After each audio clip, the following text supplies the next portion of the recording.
ఇప్పుడే జీ5 app download చేయండి. చూడండి మీ ఫేవరెట్ టీవీ షోస్ ఎప్పుడైనా ఎక్కడైనా.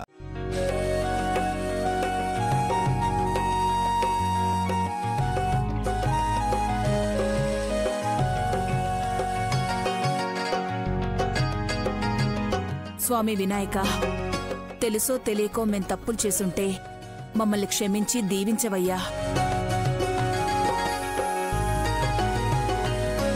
నువ్వే లెంపలేసుకున్నావంటే ఎన్నో పాపాలు చేసినా మా ఆయన తిలోత్తమ అత్తయ్య కొరడాతో కొట్టుకోవాలేమో. హే అవునే, నేను చేసుకోవడమే నేను చేసిన పెద్ద తప్పు. బావగారు ఊరికే ఉండండి, అక్క మాటల్ని సీరియస్ గా తీసుకోకండి. సర్లే, మా అందరికీ హారతి ఇచ్చారు, మరి గాయత్రికి ఏమిస్తారు? ప్రసాదం ఇవ్వండి. డ్రెస్ మీద పారబోసుకుంటుంది, ఏదైనా పండివ్వండి, తింటుందేమో. పండు రోజు తినేదే. స్వామివారికి పెట్టిన నైవేద్యం తినాలంటే అదృష్టం ఉండాలి.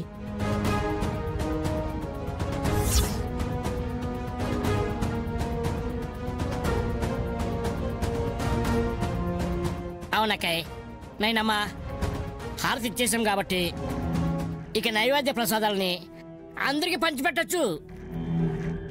ఉండ్రాళ్ళనైతే చెరొకటి ఇవ్వచ్చు, కానీ ప్రసాదాన్ని ఎలా పంచుతాం బాబాయ్?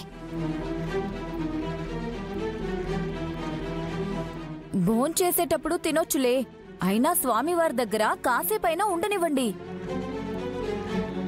పర్వాలేదు హాసిని, హారతిచ్చారంటే దేవుడు అన్ని రకాల నైవేద్యాలను స్వీకరించినట్టే. అయితే ముందు వదినకి తినిపిద్దాం. ఏంటి మమ్మీకా?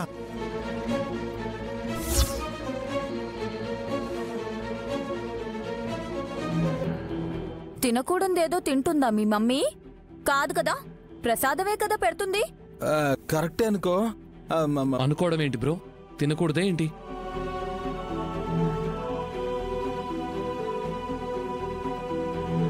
నాకర్థమైంది, స్వయంగా అత్తయ్యనే వండారు కాబట్టి తినగలుగుతారో లేదో అని ఆలోచిస్తున్నారు.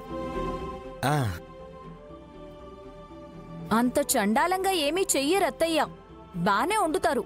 మీరిటివ్వండి పిన్ని.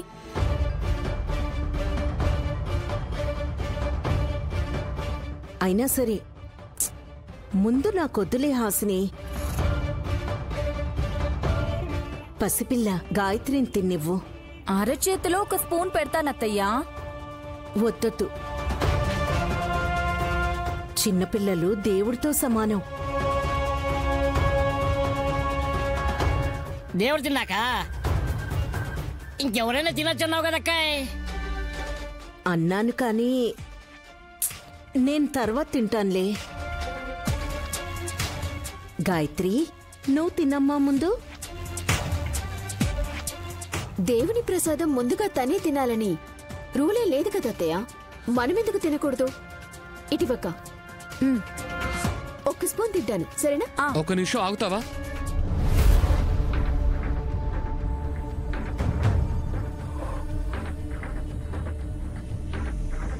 జీ5 యాప్ డౌన్లోడ్ చేసి అన్ని ఎపిసోడ్స్ పూర్తి ఉచితంగా చూడండి.